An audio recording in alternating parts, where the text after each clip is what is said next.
Hi, Dan. Hey, Gavi. Lucas. Hi, good evening. Hello, Rabbi Gabai. Marcus. Yes, it is. How are you? I'm good. How are you? Great, thank God. Have we met before? We met first at a Chabad event not long after you'd arrived in I town. sat next to you. You sat next to me, that's right. Oh, fantastic. That's beautiful. Okay, is this the first time you joined the Rashi class or the second? I listened in last week. Right, I thought you joined last week, that's right. Amazing. Well, lovely to have you. Good to be here. Hi, Betty. Hi, Rabbi. How are you? Hi, Ellen. Baruch Hashem, all good. Thank you. How are you? Everything okay? All good, thank you. Just going to wait another minute or so. Let people come in.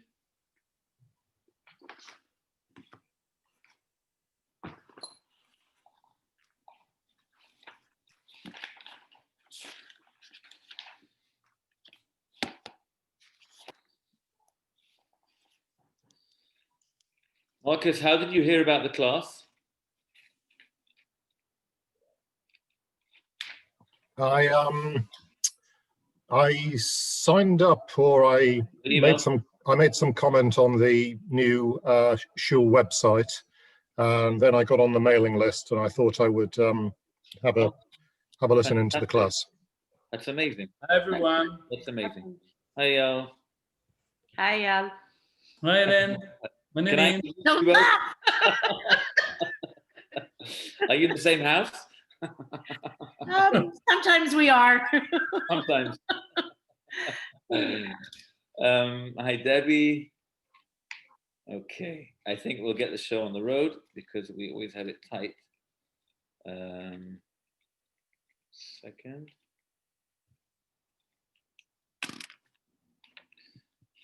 We will. איזה פרק? Yeah, 1 second. I'm just going to.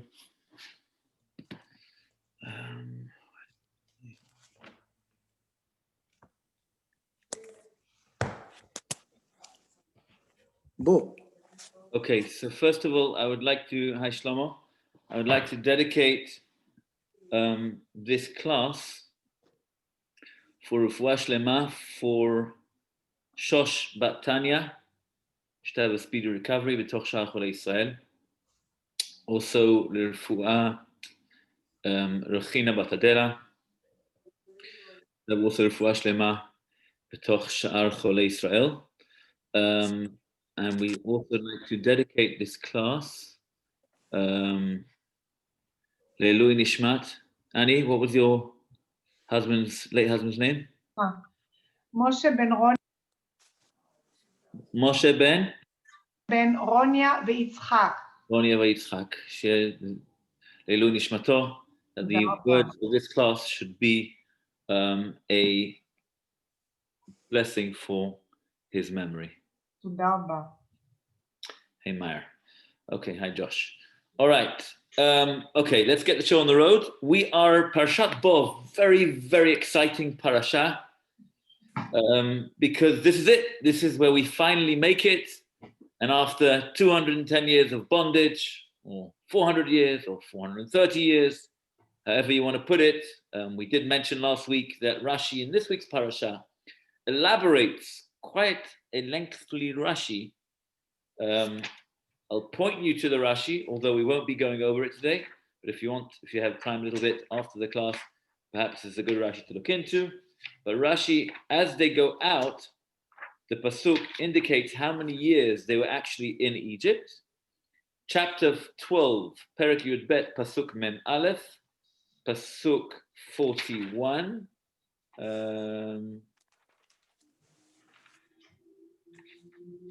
It's actually pasuk 40, where Rashi goes into a lengthy discussion exactly how they got to 430 years. Because if you do the math, it's not so straightforward.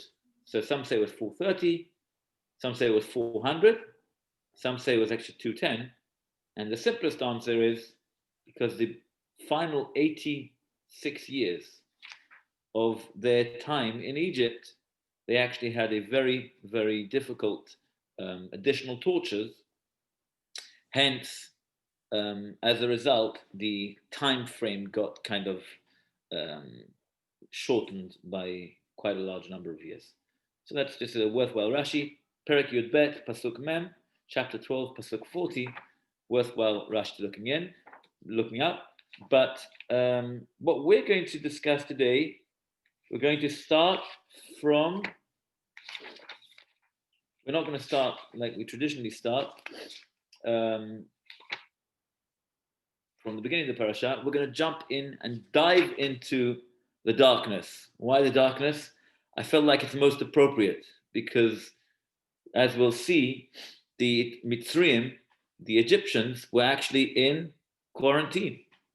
So we're going to see in a minute how the Egyptians were kind of locked up in their houses. I thought it was very apropos, but more than that, there was actually a symbolic underlying message which perhaps has more relevance than anything else to our current situation in darkness. So let's try get cracking. So just quickly, a quick very, very quick recap of the parasha, just because I don't want to spend too much time on that. So how many makot are there in this week's parasha? How many plagues were there?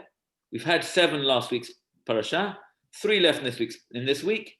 We said parashat Bo. Bo is gematria, has the numerical value of 3. Bet and Aleph, 2 and 1 equals 3.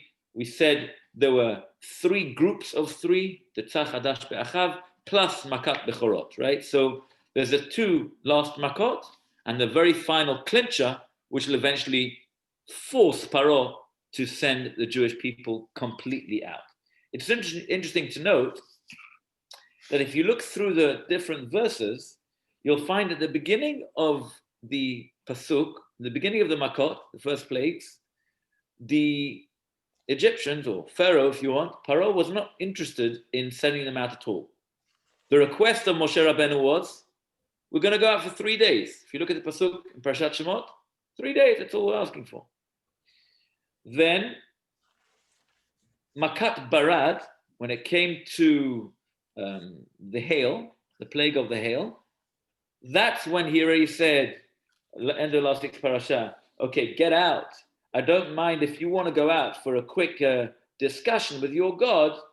I don't mind, but it's only going to be the men, and that's about and the animals.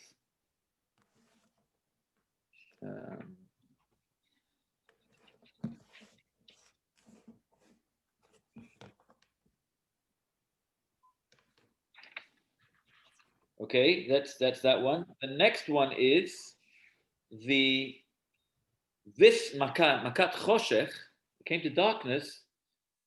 We'll see in a minute. Already there was a bit of a change of heart, and he already agreed that everyone can go out, including the children. Just you need some sort of guarantee. Rakatzon tisharna. Just the cattle, the sheep and the cattle will actually stay. And finally, a makat bechorot, the final makat, the final plague, God says, okay, out. I'm no longer interested in you even being here or coming back short term. Get out, and I want to see you again. Strangely enough, Vahi b'shalach Paro, next week's parasha, Paro seems to forget that part of it, and he suddenly sees they're not coming back, and then he gets a little bit nervous about that, and then he starts going chasing them. And we know the end of the story where the splitting of the sea happens and they eventually perish. Okay, so this week's parasha we have 3 makot: Arbeh, locusts; Choshech, darkness; Makat bechorot, the last and final makah of the killing of the firstborns. If you look in the pasuk, it's very strange because bang in the middle, if you look at Revi'i, if you look at let's go through the pasukim. Bang in the middle, you look at chapter 12, you suddenly have a whole section which seems to be quite irrelevant to the psukim. God starts instructing them the first mitzvah ever to be commanded to the Hebrews. What was that? החודש הזה לכם זה ראש לכם ראש חודשים. First mitzvah in the Torah. Okay? The calendar, the lunar calendar, which we follow, the concept of Rosh Chodesh. Okay, interesting to note why exactly, where does it come in? Needs some thought. Then there was the mitzvah of Korban Pesach, where they slaughtered the Paschal lamb, which was in the merit of that mitzvah, they actually came out. They did it, and then the pasuk continues, chapter 12, pasuk 29, Vahi b'chatzi halayla, and the actual miracle of the final plague actually happens. And then at the end of the parasha, they go out. And then they have the final part of the parasha talks about the concept of Peter Chamor, Pidyon Haben, a child who's 30 days old has to be redeemed, and so too a donkey, Pidyon Peter Chamor. And that's where the parasha finishes off. And we are going to try and elaborate a little bit on the pasuk, beginning with Makat Choshech. So Arbez just happened. The locusts have just kind of completely wiped out any vestige of food left in amongst the Egyptians. Paro is not very happy about this. In fact, if you look pasuk 17, V'yaser me'alai raket ha'mavet hazeh, first time Paro refers to the plague as mavet, as literally the death, the plague of death. Why suddenly over here? Raket ha'mavet, they just get rid of this. Interesting to note, when Paro suddenly was starving, it came to a stage where I can't cope anymore. Okay, just stop. Okay, the locusts go. And God hardened Pharaoh's heart, and he didn't send out the Jewish people. Okay. Why But didn't they eat the locust? Very good question. Why didn't they eat the locusts? So who points that out?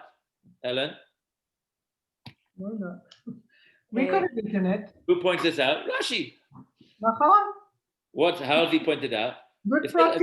Okay, look at pasuk Yutet, pasuk 19. Lo nishar arbe echad bechol gevul Mitzrayim. Not one locust was left in the entire Egypt. Says Rashi, it's a bit of a strange way of pointing out. Just say all the locusts left.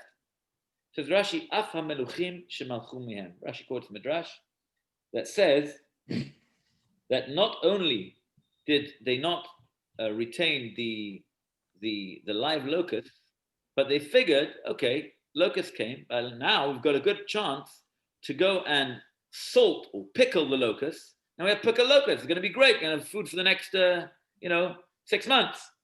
Says Rashi, af meluchim, even the locusts that were put in the jar disappeared. There was not literally one locust left in the entire Egypt. Okay, we're going to continue. Pasuk Chaf Aleph, Pasuk 21. Vayomer Adonai el Moshe. And God says to Moses, Netei yadecha l'shamayim, v'yi choshech al eretz Mitzrayim, v'yamesh choshech. So Moses is instructed by God at this point. Sorry, we are Perek Yud, Perek 10, Pasuk 21. Okay. Sorry. Perek Yud, Pasuk Chaf Aleph. So God says to Moses, stretch forth your hand towards the heavens, and there shall be darkness upon the land of Egypt, and the darkness will become darker. V'yamesh choshech. Okay. What's interesting to note, we mentioned this last week, that there were 3 sections of Makot, and the first 2 plagues had a warning. The third plague didn't have a warning. Okay, so we are at what number plague? We are plague number 9. This is the third of the third bracket, and therefore it no longer had a warning. And God says to Moses, straight away, boom, raise your hand, lift up, stretch forth your hand, and then choshech will begin. Okay, what type of choshech was there? It's a very strange wording. So how do you understand the pasuk? V'hi choshech al eretz Mitzrayim. There should be darkness upon the land of Egypt. V'yamesh choshech. Can anyone translate? V'yamesh choshech. להתממש, to become. Yamesh, no. Become real, mamash. Translate in English. To become real. And it's not Embedded. tangible. It's not Materialized. tangible. Oh. Tangible. Okay. So The there'll be choshech, some. you could feel the choshech. It's not. Oh. Okay. So there is much discussion. What exactly? Let's hang in there. 1 second. We'll get to Rashi in a minute. But let's hang in there. Let's read the next two psukim. Vayet Moshe et yado al hashamayim. So Moses stretches his hand towards the heavens. Vahi choshech afela b'chol eretz Mitzrayim. And there was a darkness. Afela, translation. Darkness. That's cheating. Choshech afela. What? Yeah, it's two words that are supposed to be the same. No, Debbie, Shlomo, no. אולי מאופל, I don't know, from the depth Yeah, of but that's a choshech. Any distinction? Come on, we need the word experts. Yeah, Fela is not as dark as choshech. We say in English, pitch black. So how black can it, the most extreme possibility of darkness, pitch black, not merely darkness. Nice. I like that. Vahi choshech. Okay, that makes sense. Vahi choshech afela, pitch black b'chol eretz Mitzrayim. How long? Says the pasuk, shloshet yamim, 3 days. So far so good. So far so good. No. Let's read one more pasuk. One more pasuk. Lo ra'u ish et echav. No man could see his brother. V'lo kamu. Sorry, et achiv. Thank you. V'lo kamu ish mitachtav. Nor could anyone rise from his place. How long? 3 ימים. ולכל בני ישראל היה אור במושבותם. But for all the children of Israel, there was light in their dwellings. Okay, we'll stop over here at this point. Let's try and analyze the psukim. Okay, so first of all, the most obvious question. Any questions first of all? Yes, yeah. Yeah, the yamesh choshech is a bit really not. It's hard to explain the verb yamesh, and I guess maybe it's trying to say that you can touch. It was so thick that you can touch it almost. למשש. Yamesh, yeah. Okay. It was tangible. It was Yeah, palatable. it was touchable. It was It's tactile. interesting to know that in the pasuk, when God has commanded and instructing Moshe what's going to happen, it talks about that tangibility. Do you see that anywhere in the following pasuk when the actual choshech happened? In the following verses? Oh yeah, I mean, No. they can't see anyone. Like it's a really it's like. You say tangible? No, it's a different kind We of. say palpable, tangible, palpable. Right. That's a good word. Rabbi, I think the question is, what's the big deal with darkness? After all these other plagues, what's the big deal? That's a really good question. I've actually never thought of it like that. Okay, I will answer it, hopefully with the answer, but that's a very good question. I mean, let's look at the type of makot. We're talking about the plagues. Don't forget, okay, let's get this straight. The plagues were going up as they went along, right? They were getting worse and worse. And as they get worse, the Egyptians, and as we said, Pharaoh's kind of letting go more and more as the plagues get worse, until it maximizes the very top, boom, makat becharot, the killing of the firstborn. Darkness, okay, it's dark. I mean, it's dark now outside. Is that so bad? No, but I think I disagree with Meyer. I think the Even really bad darkness, okay. No, but darkness is death. Because basically the disorienting, they cannot, I don't know if anyone experienced this kind of darkness, like you don't see yourself, you don't see anybody else, you're basically lost. It's a very disorienting, mentally, very problematic. לא סתם אומרים חושך מצרים. It's a famous, that's how people talk, Chosh Mitzrayim, like a very strong darkness. Yeah. I mentioned last week, I think it's the Chidah that says in his travels, he once went to England. Marcus, this is for you. And he said, I saw Choshech kechoshech Mitzrayim. I saw in London the great smog. I saw darkness like the darkness of Mitzrayim, of Egypt. So we learned about it in school, when there was all the chimneys and all the smog that came about, it was so tangible that it was literally, you can feel it. Have you ever been to Israel and you feel, my mother always says this, she once went to Bnei Brak and she comes off the bus and the bus goes past and she's waiting for that like whoosh of air to like kind of go away. And then she realizes it's actually the heat, right? It's not going away because that's the heat, it's not from the bus. But it's literally physical, some sort of tangible fog-like choshech. Yeah. I think the obvious question is, okay, put a candle on. What's the question? Put a candle on. When it's dark, what do? Put on a candle. Light a candle. What's the big deal? It was a darkness that you cannot see, like you cannot see any possible light. Okay, so even around you? So that's why it's such a scary thing. It's So now we're beginning to understand what Vayamesh Choshech means, right? I want to deal with something a little bit more problematic. In the pasuk, it says, "Vayhi choshech afela b'chol eretz Mitzrayim shloshet yamim," 6 days. 3 days. And then it says, it repeats, and they didn't stand up for 3 days. So why the repetition? I just want to answer the question about the candles. Yeah. The darkness could have been so thick that the candles will not stand to it. Fantastic. Okay, we'll get there in a minute.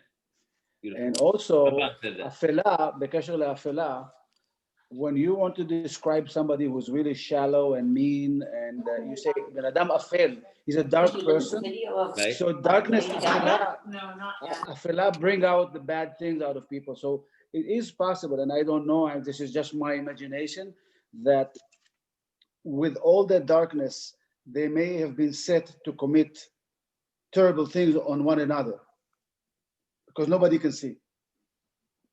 But I'm just thinking. Okay, no, 1 second. Okay, no one's talked about the simple meaning of the pasuk.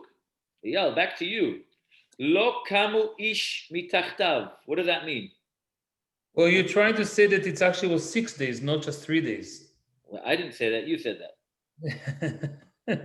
Because the repetition means that there's something. Oh, very good, very good. We're going to get there in a minute, but just to open up our eyes, exactly what's going on. Yeah. So my understanding is so that's what I said. The darkness was very. So they don't see each other, but it sounds like they were not even able to stand up or couldn't go out of their beds. Right. Or lo kamu ish mitachtav. That means it was so heavy. Maybe. I don't know. It was weighing them down. Yeah. Can everyone hear me? Because my screen's actually frozen. No. We can hear. Okay, I'm just gonna log out and log on, but stay here, and I'm coming back on in a second. Okay, so that we can. You've gone into the darkness. You see, I'm back. we're just talking about it. 1 second. I think we're really heading out of a period of darkness, would you not say? With Yes. a tyrant now leaving the world stage, we too are undergoing a re-embracing of the light, I would say. Amazing. But I don't think it's the same. Easy. Hi, Miriam. Hi, how are you? I love that.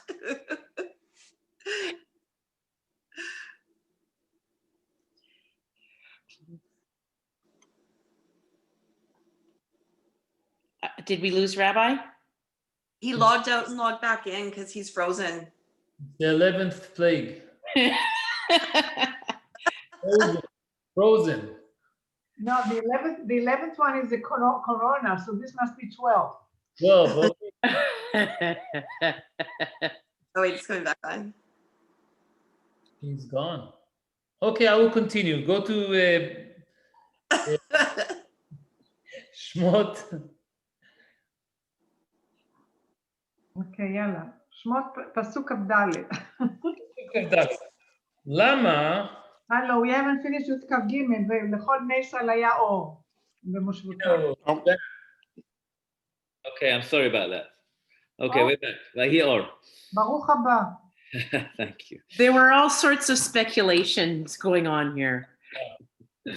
Okay, actually, we're talking about frozen, so let's talk about that.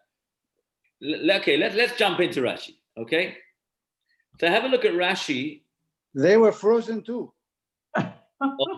Oh. Okay, so before we get to your point, Shlomo, about the Ramban, which talks about the candle, let's quickly jump into Rashi. Vayhi choshech afela, Rashi, pasuk 22. B'chol eretz Mitzrayim shlosh yamim. There was a darkness of gloom. Okay, sorry, I want to say the Rashi before this. Rashi says, the last Rashi, Vayamesh choshech, and the darkness will become darker, Rashi translates. Vayachshich alehem choshech yoter mecheshcho shel layla. And the darkness by day during the plague will become darker than the darkness of a normal night. So it's like pitch black, if you want. Like Ellen said. V'choshech shel layla yamish v'yachshich od. And the darkness of the night will become darker yet. Darkness than the darkness that will prevail by day. Vayamesh, says the next Rashi, we jump to the bottom of the Rashi, Umedrash agada potro, quote to Midrash, Lishon memashesh b'tzahorayin, an expression akin to the phrase groping at noon. Sheya kaful umechupal ve'av. The darkness was doubled, redoubled, and thick. Ad sheyabo mamash, until it had substance. Mamash, right? Next Rashi. Vayhi choshech afela shosh yamim. There was a darkness of gloom for a 3-day period. Says Rashi. Choshech shel ofel. There was a darkness of gloom. The way they explain it over here is that Rashi says afela is a noun, not an adjective. So it's a darkness of gloom as opposed to gloomy darkness. Okay? Rabbi, go ahead, sorry. 3 days, they didn't see each other. There's this thick darkness. 1 second. V'ot shloshet yamim acherim. Yeah, your point. An additional 3 days of darkness. Mechupal al zeh, which was even stronger or denser than this. Until it got to a stage, shelo kamu ish mitachtav, during which no man could arise from his place. So, Rabbi, one second. Yoshev en yachol lamod. Ve'omed en yachol leshev. The person was sitting down, couldn't get up. The person was standing, couldn't sit down. The person is poking his ears, can't take his ear out. His finger out of his ear. It was a thickness to the level, the first 3 days it was dark, but could still move around, can't see anything. Second 3 days was an additional level, additional layer of density where they literally physically couldn't move. So every Mitzri, every Egyptian was frozen into place. Yeah. So there are two types of I'm so busy taking Zoom classes all day long. Yeah. two types of torture that are very effective to break somebody's spirit or so when you go, they used to put you in a dungeon without any light for 40 days, 50 days, whatever, no light. So that was a really effective thing. Or the opposite, when you have light non-stop, 24 hours, all the time, basically it can also be very, very dangerous to the brain, So you can see why darkness is actually very serious. It's not this kind of a, Right. But again, it wasn't just simple darkness. This was like a whole different level.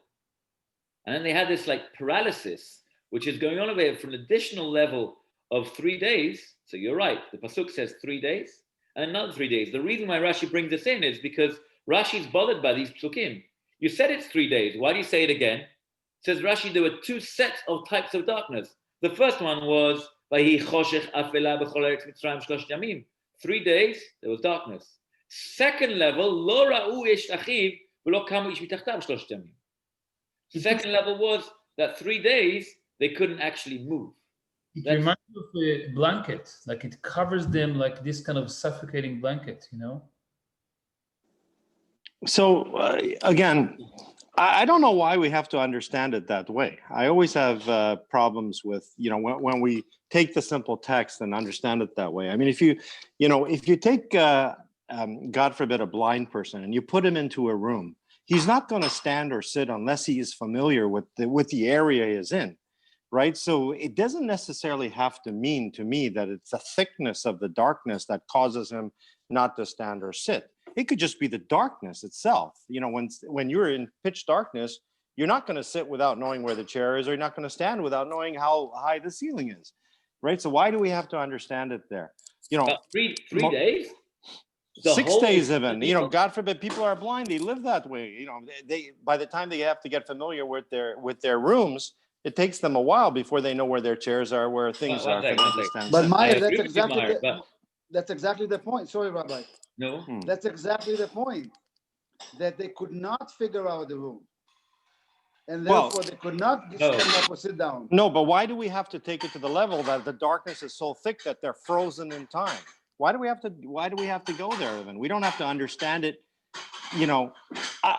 My thing is, my interpretation of this is not my interpretation, but the one I like the most is that this is not really a plague. This is a symbolism.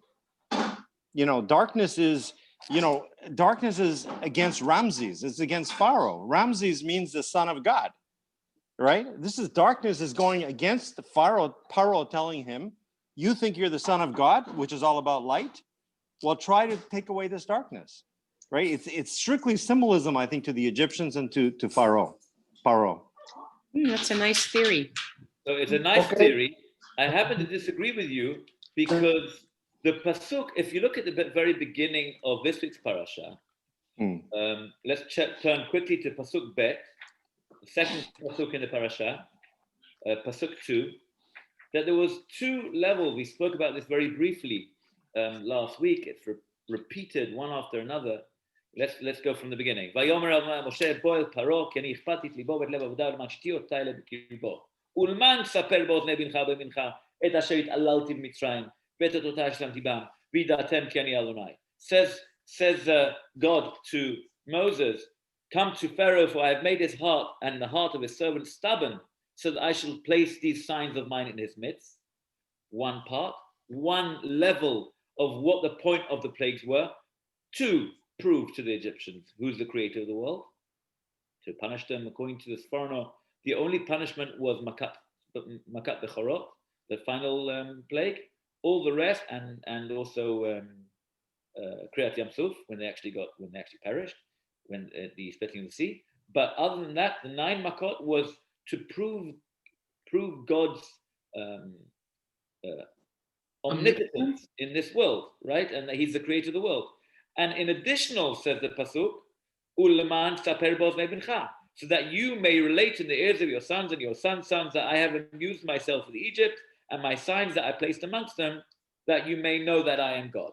So, and that's why every Leil Pesach, every Seder night, sit around the table and talk to our children. Our children can be also our own inner child, right? Mm-hmm. And we talk to giving over that tradition, giving over the concept that God at one stage actually went ahead and completely changed the laws of nature. And that is a 2-pronged process, which he did in Egypt. One was the miracles for the Egyptians, and also the miracles for the Jewish people, which is interesting to note that the Jewish people, or the Hebrews, what we like to call it,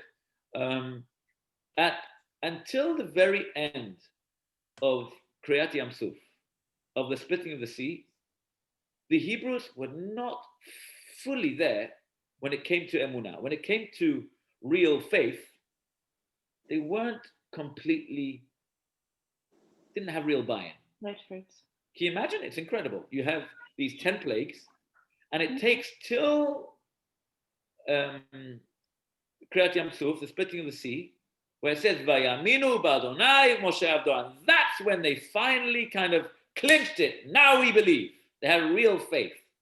What, until now you didn't? But Rabbi, going back to Meyer's point, Meyer, are we saying that each plague was worse than the other? Is it an escalation of plagues? Yes or no? Each one was worse. Rabbi. I don't think that's necessarily the case. I think the last one, which is killing of the firstborn, was predicted long. That's exactly what God told Moses when he first started at the burning bush, that this is what I'm going to do, right? No. So we know that that's what's coming, right? No, but what I'm asking is, maybe Robert can answer. Are we Hmm. assuming that each plague was worse than the one before? Is there this kind of a build-up towards the worst one? Is it true? Well, according to you, Meyer, it doesn't seem to be. You're just saying it's just a random No, darkness. not random. I think it's a very important symbolism. It's telling Paro that he's not God. You know, that if he's the son of light, do something about this darkness. You know, this is telling the Egyptians that their Paro is not God. It's just a clear message. But again, but Meyer, if that's exactly what the issue is, because if it does escalate, that's why I need to explain why Choshech is a big deal and not just, as you said, oh, just Choshech. That's why it's maybe, basically we're talking about it. The Choshech was not simple Choshech. It was actually very, very. Yeah, no, look, I'm making it more simple than it is. I'm not saying there was nothing. Obviously, it was a major act, but I think No, it's a part very of interesting theory what you're saying. I think that's an additional level to what this is. But what's very clear from the Makot, from the different commentators, the way they explain, there's a very physical level of every plague, and there was reasons behind everything. We're going to finish the Rashi in a minute, Shlomo. I just want to say that I agree with Maya partially on the symbolism of it, because it, even in the language here, I cannot avoid thinking about Bereshit. Vayi or vayi choshech, vayavdel Elohim ben haor v'choshech. So this is clearly a sign. Maybe everything else that happened, they can interpret as disaster of nature. But here, when you have some kind of a power playing with the day and night and making everything one for 3 days, and the emphasis is on the time and then it stops. So somebody is controlling it. So I think Meyer have a point in a way that to tell Paro, you have no control on anything. 100%. Like I said, everything else, even Barad, you can say it's a nature disaster, but nobody can say that 3 days of Choshech is a nature disaster. That's why I think every Makkah is worse than the one before. I agree. Look, first of all, so just to point out again, Rashi's opinion is it actually took place for 6 days. We did mention last week, just in brackets, that every Makkah had 3 weeks of warning and 1 week of the actual Makkah. We said except for Makat Choshech, right, which took place for 6 days, not 1 week, which fits very well with Rashi because there was 3 days of one level and 3 days of another level. But Mara, back to your point, I think it's just important to clarify. According to Rashi, I mean, we're not talking about blind people over here. We're not talking about someone who was blind all their life and doesn't know exactly how to figure things out. We're talking about someone who was completely fine until now. Suddenly they can't see. Okay, so you're going to tell me I'm standing on my feet and I can't sit down because I'm not sure where the chair is or where the table is. But give me a couple of hours. I'm going to figure it out. I'm not going to stand straight in one spot because I can't figure it out for 3 days. So whether you hold 3 days, 6 days, thick, not thick, clearly something weird is going on over here. So we have to take that into account. Let's finish the Rashi because I think Rashi's a very important Rashi. Ask Rashi, "V'lama hevi alehem choshech?" Okay, the obvious question. But okay, before we continue Rashi, I just want to mention the Ramban, which we said. Ramban says something very interesting. Ramban says, actually, candles would not actually work at this stage. I'll read you the Ramban. Nachmanides says, "V'hayta klomar id az me'od shi'arad min hashamayim. V'hayta mechabe kol ner." It said every candle could not pre-exist in conjunction with this makkah, because and the Sforno and others actually talk about it a little bit more, that like certain places due to the oxygen or lack of oxygen, you can't even light candles in that area where it's so dark. Therefore, says the Ramban, the same thing over here, they were not able literally to light a candle. Very interesting. Before we continue the Rashi, I'll mention one Orach Chaim. Orach Chaim HaKadosh says the following. He says, the end of Pasuk 23, Ulchol b'nei Israel haya or b'moshevotam. And to all the rest of the children of Israel, there were light in their dwellings. Says Orach Chaim, he says, Reb Chaim ben Attar, the great Moroccan Sephardic Gadol, lived approximately 200 years ago, moved from Morocco to Israel. Tremendous Talmid Chacham. We just had this week was the Yortzeit of Baba Sali, Sunday. Baba Sali never used to sit down. He used to fast the whole week at Baba Sali. You know that. Very thin and frail. He used to fast the whole week. And on Friday night, when he would eat for Shabbat, he wouldn't start the meal until he finished all the Orach Chaim on the entire parasha. Just to give you a bit of an idea what the Orach Chaim HaKadosh meant for him. Not many people I've mentioned in the past are termed as Orach Chaim HaKadosh. A bit of like a PhD at the end. Orach Chaim, the holy. Orach Chaim was an incredible person, incredible tzaddik. Anyway, he says like this. Ulchol b'nei Israel haya moshotam. Ask Orach Chaim, Ulchol b'nei Israel, and to all of the Jewish people. It's interesting because if you look at the different, it's amazing. Actually, last week I was talking to Yossi Regati after Kriyat HaTorah, who pointed out that if you look through the different consistencies or lack of consistencies through the different plagues, you see some very strange things. Like not all the makot are the same in the way the Torah actually repeats it. Sometimes the Torah expresses about Goshen, that the land of Goshen was separate. Sometimes the pasuk kind of differentiates between the Jewish people and the Egyptians. And here it doesn't say anything about Goshen. Here it says, Ulechol b'nei Israel, and to all the Jewish people, haya or b'moshevotam. In fact, Ibn Ezra is of the opinion, the first three makot, first three plagues, Dam, Tzfardea, Kinin, was both for the Jews and for the Egyptians. That means the Jews, everyone had blood, there was blood everywhere. The Jews, when they drank, it was water, and when it was for the Egyptian, it was blood. Tzfardea, the same thing, and Kinin, the same thing. Once it came to Arov, then the pasuk kind of differentiates and says it wasn't in the area of Goshen and for the Jewish people. Interesting to note the discrepancies in the pasukim. But over here says Orach Chaim, what's Ulechol? Says Orach Chaim, any Jew can go into any non-Jew in any Egyptian's house, and for him there'll be this beacon of light, kind of spotlighted if you want. And he would be able to see, and the Egyptian wouldn't. The Egyptian wouldn't be able to move in the second level of darkness, and the Jew would. Says Rashi, let's go back to Rashi. Ulchol b'nei V'lama hevi aleim choshech. Second part of Rashi, pasuk 22. So why did God bring the plague of darkness against them? What was the underlying concept going on over here? Or the way the different commentaries explain Rashi, what's the question of Rashi? Why was there this two-pronged or two-stage process of darkness? One level darkness, they can still move, you can't see. Second level darkness, they can't even move. What is this additional level which is kind of brought in the middle? It says Rashi as follows. Shehayu b'Yisrael b'oto hador reshaim. They were amongst Israel of that generation, wicked individuals. They were reshaim. V'lo hayu rotzim latzet, who did not wish to depart from Israel. Again, try and picture what the scene was. We're talking about people who were slaves for hundreds of years. Suddenly begins makat dam, and Gemara the Talmud says, "Mimakat dam it ashru Israel."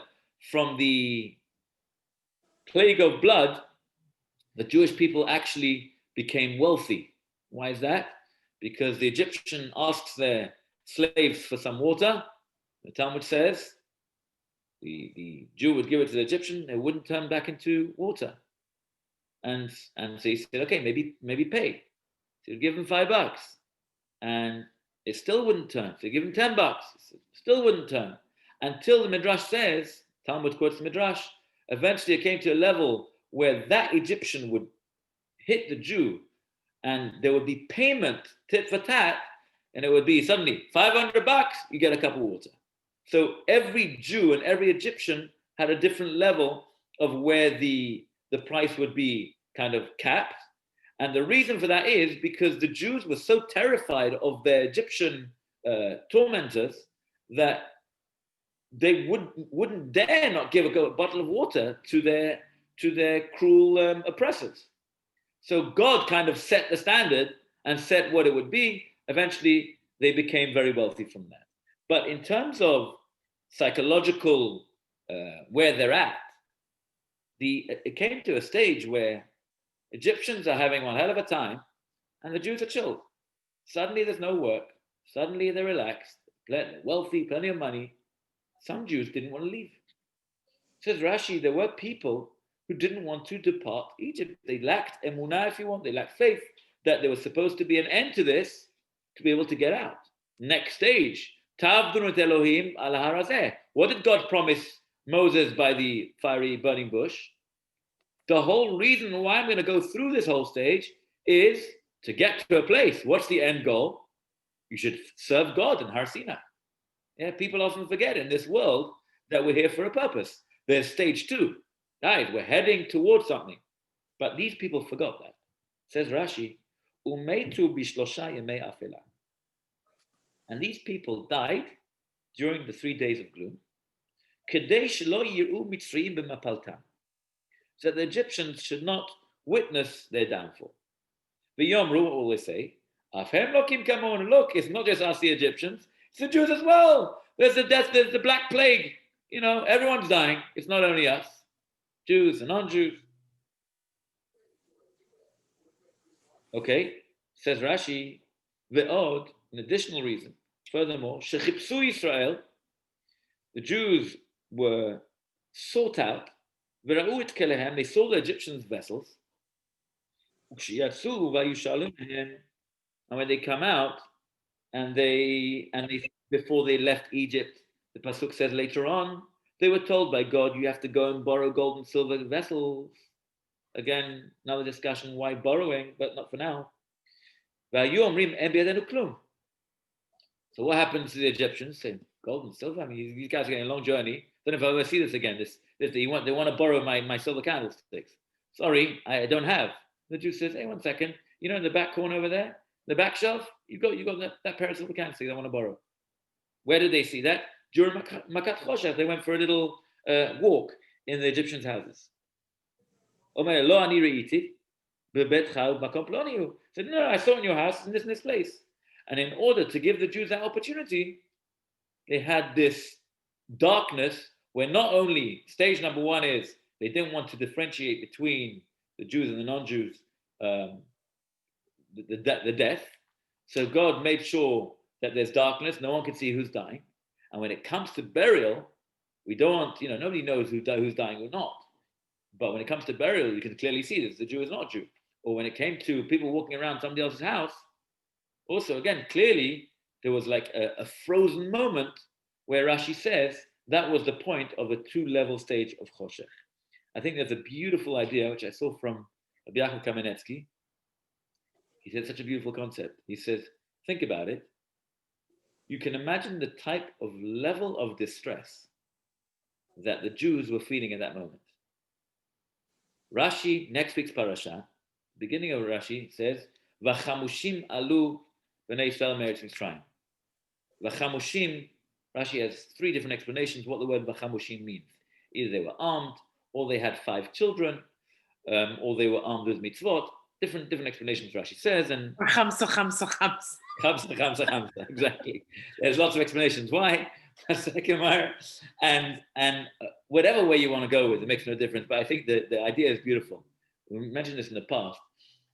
The simple Rashi says the most simple understanding is there were 4/5 of the Jewish people died in Makat Choshech. That means only 1/5 of Klal Yisrael, 1/5 of the Jewish people came out of Egypt. Just in terms of tangible, how many people, we're talking about approximately, 600,000 men from the age 20 to 60. What about the women? What about the children? They make an approximate cheshbon of, it worked out about 2 million. Slightly less than 3 million. 2 to 3 million approximately people stood at the foot of Mount Sinai. I mean, 2 to 3 million people came out of Egypt, right? If 2 to 3, let's say 3 million for argument's sake, if 3 million people came out of Egypt and 4/5 had died, how many died in Choshech? 12 million people. Okay? Now you want to break down the numbers, whatever you want, a very large number, okay? Think about the tragedy which these people are thinking. They're coming out of Egypt. They're escalating towards this incredible moment where God's telling them, you know, this is the end. Money's flying through the windows and, you know, free of charge. Great. And 12 million people died. This is double the Holocaust. Imagine the tragedy. Says Rabbi Yaakov Kamenetsky, I love this idea. He said this actually just before the Second World War, just before, just after, I don't remember, around the time of the Second World War. He said, if you see such darkness and you see such tragedy, if you look at the way the Psukim are, you understand that we're at this point close to the Geulah. We're this much away from the end. So when you see the lowest point, we know it's only getting better from here. But I think it's very appropriate, you know, with COVID, you know, everything, nobody what's going on, it's so terrible, so bad.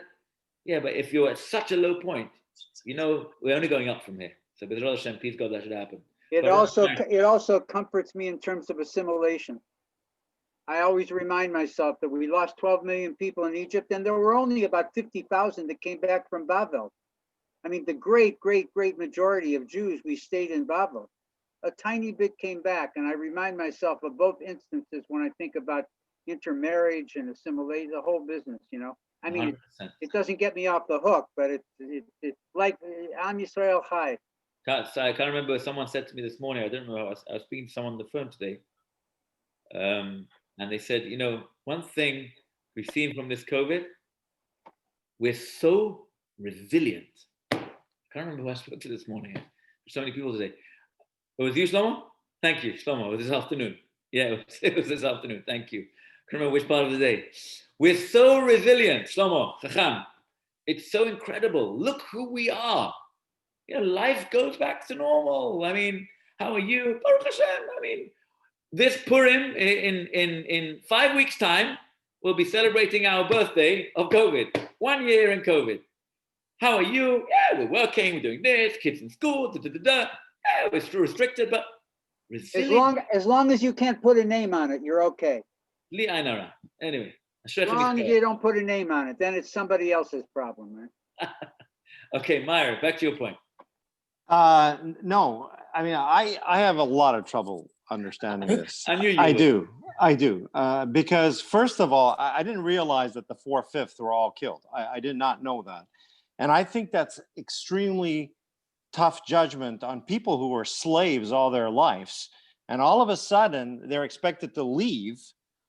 And they had some doubts, and their punishment was to kill them. So I have trouble with that. I thought the 4/5 actually stayed behind. I didn't know that they all were killed in the darkness. So I have trouble with that. That's new for me. So that's too. that's Rashi next week's parasha. So okay, so that's my first problem. The second problem is, look, 12 million people are dying in 6 days, and you're trying to tell me that the Egyptians are not aware of this? The reason why they died in the darkness is because you're saying that the Egyptians should not know that they also died during this time. You have 12 million bodies after 6 days. Okay, that's my question. That's my problem number one. My problem number two is the part about the vessels. Ultimately, we know later on, God changes the hearts of the Egyptians to give all their gold and silver to the Jews to leave. What's with the vessels? Why wouldn't they have just given the vessels as well? Like, well, I don't understand. These gold and silver includes vessels. Oh, right? That's what they mean by vessels? That's but what I thought the Parsha says that God changes the Egyptians' hearts, so they willingly gave it away. They didn't have Very- to question very them good where it question. is. Let's just quickly jump to Pasuk Lamed Hey. Pasuk 35, sorry. Perek, Perek Yud Bet, same. Perek 12, chapter 12, Pasuk 35. Ubnei Israel asu kidvar Moshe. The children of Israel did according to the word of Moses. Interesting, because God actually had to beg them to do this. The Pasuk says, Daber na be'oznei ha'am. Okay. Vayishalu Mitzrayim klei kesef klei zahav u'smalot. They requested from the Egyptians silver vessels, gold vessels, and garments. Myra, to your point. Va'adonai natan chen ha'am b'nei Mitzrayim, and God granted the people favor in the eyes of the Egyptians. Vayishalum vayinaslu et Mitzrayim. They lent them and they entered Egypt. Again, lots to discuss over there. Why God had to actually give the chen ha'am. There was this like special favor in the eyes of Egyptians. What's going on over here? Why they had to borrow? Vayishalu, this concept of borrowing is seems to be very misplaced. I mean, you're either getting it, if you're getting the chen ha'am, you're getting this grace from God, so get it. I mean, God could have easily changed their hearts. You see how God's playing with people's hearts and asked them to give it, right? But they specifically seem to borrow it. There's lots going on over there. Okay, coming back to you, Meyer. No, so my point is, I thought the vessels were for drinking water. I didn't understand it was those gold and the silvers. I just didn't understand why the Egyptians would say, no, we don't have them. And it's klei kesef klei zahav. These are vessels of gold and silver, expensive vessels, which they are so-called borrowing to take out of the spoils of Egypt. So again, isn't that in contradiction? God changes their hearts so that they would give it freely. Why are they here? Rashi says they're not giving it freely. They're saying we don't have it. Yeah. Until they say, wait a minute, we saw it in the darkness. It's hidden in that corner. So that's a kind of a conflict. Very good question. We do need to really analyze the pasuk a little bit earlier. Chapter 11, pasuk bet, pasuk 2. Daber na be'oznei ha'am, says the pasuk. Please speak in the ears of the people. God says to Moses, Vish'alu ish met re'ehu v'isha met reuta. Let each man request from his fellow, and each woman from her fellow, klei kesef or klei zahav, silver vessels and gold vessels. Vayiten Hashem et chen ha'am, very strange, because it should be ve'eten, and pasuk gimel, pasuk 3. And Hashem granted, past tense, the people favor in the eyes of the Egyptians, in Mitzrayim. גם איש משה גדול מאוד בארץ מצרים, גדול מאוד בעיני מצרים, בעיני עבדי פרעה בעיני העם. Moses was also very great in the land of Egypt, in the eyes of the servants of Pharaoh and the eyes of the people. Again, where does that come in? Seems to be completely misplaced. But there's something very strange in this whole breakdown. Maybe we should just quote the Rashi over there to get a little bit of extra understanding, and we'll close with this. The Rashi. Rabbi, can I just mention another thought about the darkness?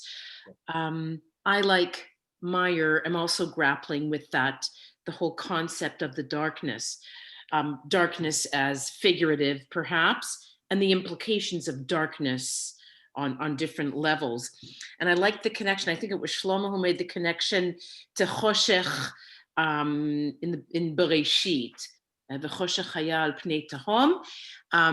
that choshech is actually tohu vavohu, and what we're experiencing, or what they're experiencing in that darkness, is total chaos, is a tohu vavohu be'etzim. And that you mentioned something about the darkest hour. I just jump in there. You know, people talk about he'eder ha'or. You know, there's a famous philosophical question: is darkness just a lack of light? Or is darkness a new creation? But we say every day, Yotzer or uvorech choshech. Which is an interesting created or concept of light, and he created darkness. Because, like Shlomo pointed out, there was choshech al pnei tahom. There already was this darkness at the beginning of the world's creation. So why did God have to create a new level of darkness? But here, you see this concept in Makat Choshech, where there's this additional layer of darkness, which either it's the lack of oxygen, the lack of, the feel, whatever it is. And again, when exactly need to be used? Is that our night? There's lots of, But it's And one other thing I wanted to just add is that we often say that the darkest moment is before dawn. So like you said, there's this extreme darkness, but ultimately it leads to a great source of light, and that is leaving Egypt and ultimately receiving the Torah and becoming a nation. But to your point, both you and Ellen and Meyer, if it's figurative, it must be figurative over here, because the darkest moment over here was during the day.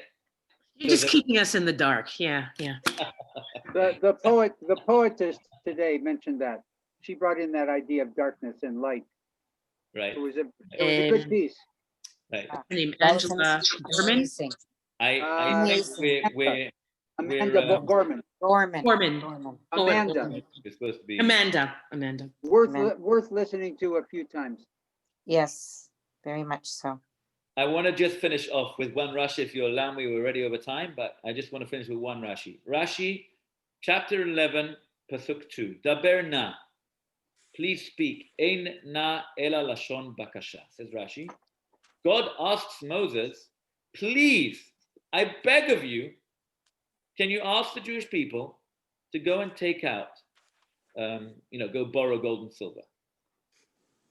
By the way, Rav Hirsch actually says a beautiful idea. He says, from a moral perspective, if the Egyptians couldn't move, they would have expected that after Makat Choshech, everywhere the houses will be ransacked. It'll be people would have looted the whole place and everything. Says the pasuk, when the thing was touched, they knew exactly where things was, but they made this point to come out and say, we didn't touch a thing of yours when we could have. Please, can we borrow? Interesting concept. But let's see Rashi. Daber na en na el lashon bakasha. The word na can only be an expression of request. Bevakasha mimcha, says God. I request of you, Moses.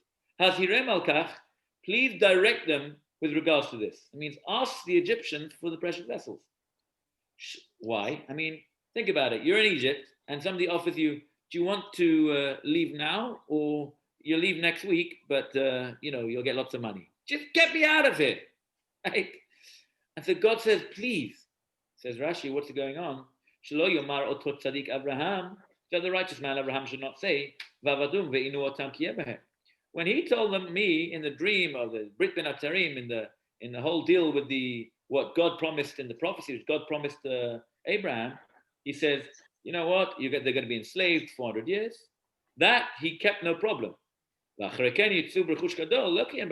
of the pasuk was they're going to go out with great wealth. So they're going to say, oh, Avraham Avinu is going to turn around to God and say, yeah, okay, yeah, please take them out. So he takes them out, but they want to go out now. So he couldn't take them out today, but they have no money. So God says, what's going to happen? Abraham's going to turn around to him and say, yeah, you kept your half of the deal when it came to sending them out, but sending them out or having 400 years of problems, but sending them out with money, you forgot about that part. Says Rashi, God implores Moshe and says, please, I don't want Avraham Avinu to have this problem. And the obvious question is, what's this about Avraham Avinu? If God promised that this is what's going to happen, what is it? Rashi points out, like, oh no, God was just worried about getting a knock on the back from Avraham Avinu. Say, hey, you remember the promise? You forgot about that part. If God said that's what should happen, what's this? Daber nab shelo yomar otot tzadik. Very famous question. We should discuss it on the Seder night. And there's just one beautiful idea from the Dubin Magid, Yaakov Kranz, who's very famous for his parables. And he said, imagine a child who's working very hard. He works for 2 weeks. He doesn't know the concept of money. And he knows money is these little 25 cents coins. And at the end of 2 weeks, the guy who's working for gives him a $100 bill. The kid comes home and he bursts out crying. He said, Daddy, I worked so hard, and this man, all he gave me is a piece of paper. I want those coins. Father runs back to the shopkeeper. He says, listen, do me a favor, break it up to lots of coins and give him a sack of coins. No problem. He doesn't understand the value of a $100 bill. Says the Ibn Magid, same thing over here. He says, Avraham Avinu, he said, what's the Rechush Gadol which we're talking about? When we talk about the weight in gold, the great reward, God was not necessarily referring to the monetary value, the wealth, in the physical wealth. We're talking about that after they come out of Egypt, they're going to go out and Tavnu et Elohim al Arazeh. They're going to be able to serve God, and they're going to get the Torah mitzvot, which is the real weight in gold. The fact that we're Jewish, the fact that we can have a life of value, a life which we can appreciate and respect and have direction. That is the real reward. But you know what the problem is? Avraham Avinu is like the little child. He's not going to be able to understand it. He says, yeah, but you said Rechush Gadol, and that means gold and silver. Please, please, Moses, just tell the people, just borrow, just get the money, and then, we'll cover it, the real reward. But just for the little elements, money, what's money? I think that's also a very, very valuable lesson for all of us. Okay, I think we'll stop there. Thank you, Rabbi. Thank you. Thanks, Thank Rabbi. you, Hope Rabbi. I didn't give you a hard time. Thank you, Rabbi. Maya, you're full of light. You enlighten me. You're full Meir, of light. right? Meir. Meir, exactly. Meir and Israel. Mamash Meir. Meir 100%. Bye bye. All right. Good night, everyone. Okay, good night. Tov. Tודה רבה. Tov.